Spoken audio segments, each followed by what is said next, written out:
नमस्कार दोस्तों, हमारे YouTube चैनल उड़ता परिंदा में आप सभी का स्वागत है। आज की हमारी कहानी है कलयुग का अंत कैसे होगा।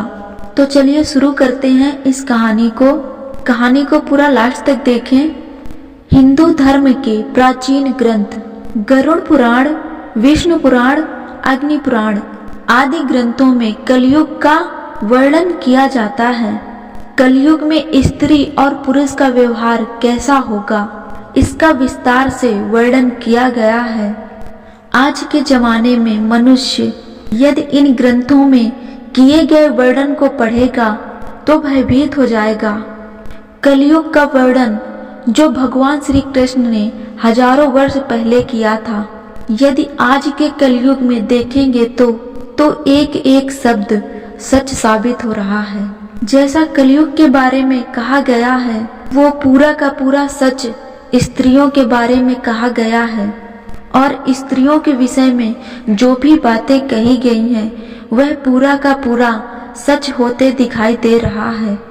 आज हम आपको भगवान श्री कृष्ण के द्वारा वर्णित कलयुग के बारे में बताने जा रहे हैं। गरुड़ जी द्वारा पूछे जाने पर भगवान श्री कृष्ण ने कलयुग के भयावता का वर्णन किया है। श्री कृष्ण कहते हैं, सतयुग, द्वापर युग, त्रेता युग और कलयुग, यह 4 युग हैं। इन युगों में कलयुग सबसे छोटा और भयंकर है। कलयुग सबसे दुखदाई है। कलयुग का पाप जब उसके अंतिम चरण पर होगा तब धर्म का संपूर्ण नाश हो जाएगा। तब एक भयंकर प्रलय से इस सृष्टि का विनाश हो जाएगा। भगवान श्री कृष्ण ने बताया कि धरती पर स्त्री और पुरुष कैसे होंगे, उनके कर्म कैसे होंगे, उनका व्यवहार और उनका स्वभाव कैसा होगा, इसके बारे में बताया है। तो चलिए हम आपको संक्षेप में बताते हैं। पुराणों में कलयुग का वर्णन किस प्रकार किया गया है। श्री कृष्ण कहते हैं कि बलवान पुरुष सबका स्वामी होगा। गरुड़ पुराण के अनुसार चाहे वो किसी भी कुल में भी जन्मा क्यों ना हो, वह सभी वर्णों से कन्या ग्रहण करेगा। दूसरी बात, कलयुग में जिस किसी व्यक्ति के मुख से जो कुछ भी निकलेगा उसे ही शास्त्र समझा जाएगा।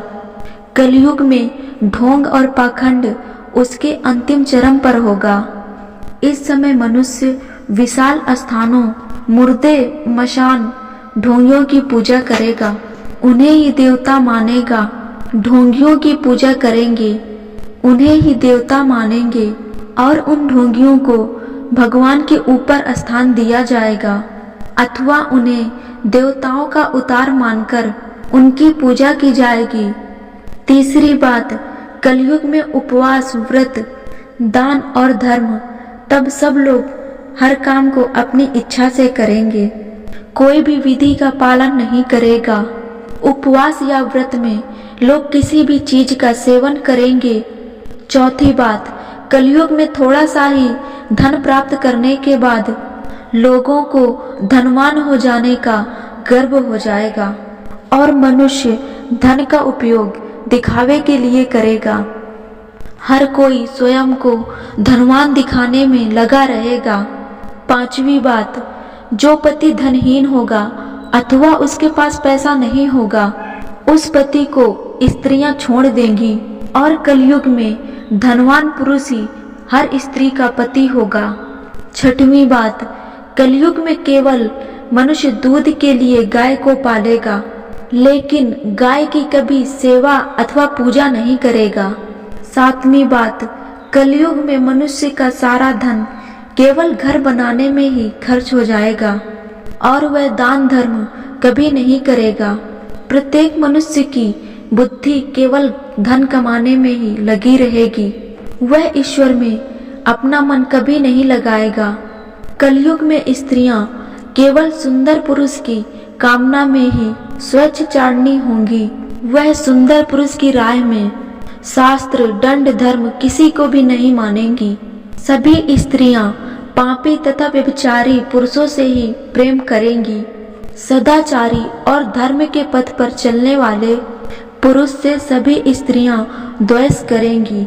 9वीं बात, कलयुग में मनुष्य को अन्याय करके धन कमाने में आनंद महसूस होगा।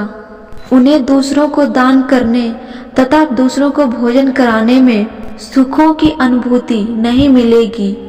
नंबर 10, कलयुग में मनुष्य एक दमड़ी के लिए स्वार्थ करेंगे। किसी को भी एक दमड़ी की सहायता नहीं मिलेगी। 11वीं बात, कलयुग में मनुष्य बिना स्नान किए भोजन करेंगे। अग्निदेव एवं आदिदेव का पूजन नहीं करेंगे। कलयुग की स्त्रियां मंद बुद्धि की होंगी और वे अपने पति और अपने घर के बड़े सदस्यों गुरुजनों का अपमान करेंगी। कलयुग में महिलाएं अपना पेट पालने में तत्पर और गंदी रहने वाली, झूठ बोलने वाली होंगी। कलयुग की स्त्रियां दुराचारी और पुरुषों की इच्छा रखने वाली होंगी और पराये पुरुषों के साथ स्वतंत्र होकर व्यवहार करेंगी। कलयुग में योग तपस्या और सात्विक भोजन के अभाव से लोग छोटी आयु में ही मृत्यु को प्राप्त करेंगे। कलयुग का निकट समय आने पर महिलाएं 10 वर्ष की आयु में ही गर्भवती बन जाएंगी। 15 वर्ष की आयु में ही उनके बाल पक जाएंगे। कोई भी मनुष्य 20 साल से अधिक जीवित नहीं रह पाएगा। जब अल्प वृष्टि होने लगेंगे तो कोई भी खेत अनाज पैदा नहीं करेंगे। सूर्य अधिक तप्त और उष्ण होंगे। सभी फल रस से रहित हो जाएंगे और हर तरफ केवल समी के पेड़ ही दिखाई देंगे। तब समझ लेना चाहिए कि अब कलयुग का अंत आ चुका है। दोस्तों, इस प्रकार से हमारे पुराणों में कलयुग का वर्णन किया गया है। क्या आपको लगता है कि आज के समय में ऐसा ही हो रहा है? अगर आपको ऐसा लगता है तो हमें कमेंट करके बताइए और कमेंट में जय श्री कृष्णा जरूर लिखिए। वीडियो को देखने के लिए आपको बहुत बहुत शुक्रिया।